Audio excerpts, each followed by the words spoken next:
আসসালামু আলাইকুম সুপ্রিয় শিক্ষার্থী, তোমরা সবাই কেমন আছো? তো তোমাদের গত যে আগে ম্যাথ সাজেশন দিয়েছিলাম এবার তোমরা নক দিয়েছিলে ভাই ইংরেজির জন্য কি পড়বো, ইংরেজি নিয়ে তোমাদের বেশি পেইন হচ্ছিল। তো ভাই আজকে দেখো ইংরেজির যে টপিক দিয়েছি মাত্র 10টা টপিক, 10টা এদিকে 7টা 8 9 10, এই পাশে 3টা, 10টা টপিক যদি তুমি ইনশিওর কমপ্লিট করতে পারো তুমি 10+ তুলবা, 10+ তুলবা। শুধুমাত্র দেখে যাও এটা কী লেখা আছে, 100%।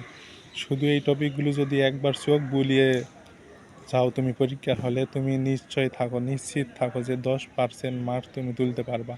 আর যদি ভালোভাবে এই টপিকের কোশ্চেন ব্যাংক এবং এই টপিক থেকে বিভিন্ন বিশ্ববিদ্যালয়ে যেসব প্রশ্ন আসছে সেগুলো যদি সলভ করে যেতে পারো, শুধু সলভ করে যেতে একবার দেখে যেতে পারো সবগুলো, মানে যতগুলো প্রশ্ন আছে একটা টপিক। আর এই আর্টিকেলের থেকে কতগুলো, মানে ধরো 50টা প্রশ্ন আছে, 50টা প্রশ্ন যদি তুমি একবার এইরকম করে ভাবে যদি দেখে যেতে পারো, তুমি মেক শিওর তুমি থাকো তুমি হচ্ছে 15, ইংরেজিতে 15 মার্ক থাকে, 15 তুমি 15 তুলবা।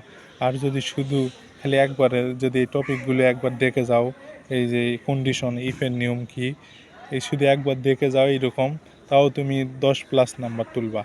তো ভাই ইংরেজি নিয়ে পেইন হয় না, তোমার সবারই 10+ মার্ক থাকবে, শুধু একবার এই টপিকগুলো দেখবে যাবা। এই যে দেখো সবচেয়ে ইম্পর্টেন্ট এই টপিকের ভিতর সবচেয়ে ইম্পর্টেন্ট হচ্ছে আর্টিকেল। সবচেয়ে ইম্পর্টেন্ট টপিক কি? আর্টিকেল। দেখো এখান থেকে প্রশ্ন একটা আসবেই, বেশি হলে 2টা আসবে। তারপর হচ্ছে টেন্স থেকে প্রশ্ন পাবাই, সবচেয়ে ভেরি 5 স্টার। এই যে রাইট ফর্ম অফ ভার্ব, 5 এর থেকে তুমি সর্বনিম্ন 2টা প্রশ্ন পাবা। বেশি তোমার ভাগ্য ভালো হলে 3টা প্রশ্ন থাকবেই। রাইট ফর্ম ভাব কঠিন কিছু আসে না, রাইট ফর্ম ভাবেরও কঠিন ফর্ম আছে, কিন্তু দেখবা প্রযুক্তি প্রশ্ন ব্যাংক খুললে দেখবা যে এখানে যা আসছে সহজ প্রশ্নে আসছে। আর কন্ডিশনের ভিতর কি আছে? ইফ কন্ডিশনের নিয়ম। ইফ কন্ডিশনের ভিতর কি আছে? ইফ কন্ডিশনের ভিতরে রয়েছে zero condition, first condition, second. এই 3টা কন্ডিশন পড়বা, তুমি একটা প্রশ্ন কমন পাবা। এই যে ভাই দেখো এটার থেকে একটা পাবা, টেন্সের থেকে একটা পাবা, এটার থেকে। তার মানে কয়টা হলো এখানে হলো তোমার হলো 2 3 4 5 5 5 5, এখান থেকে 2টা প্রশ্ন পাবা, 5 6 7 2টা পাবা। কনজাংশনের ভিতরে কী পড়বা দেখো, তোমার টপিক বলে দিছি এবং স্পেসিফিক কী পড়বা সেটাও বলে দিছি। স্পেসিফিক তুমি পড়বা হচ্ছে এই যে আনটিল, আনলেস কখন হয়, আনটিল হয়, অ্যাজ ইফ কখন হয়, অ্যাজ কখন বসে, তারপর যে এই ধরনের লং অ্যাজ কখন বসে, এই ধরনের যে এই টপিক আছে কনজাংশন অথবা কমপ্লিমেন্ট সেন্টেন্সের ভিতরে এই টপিকগুলো পড়ে।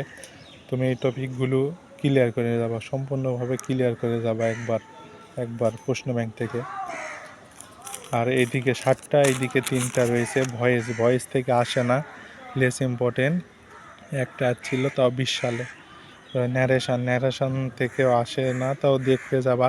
এগুলো ন্যারেশান থেকে একটা আসতে পারে।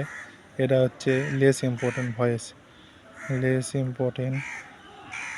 ইম্পর্টেন্ট একবার দেখে যাবা লেস। আর এটা ভাই প্রিপোজিশান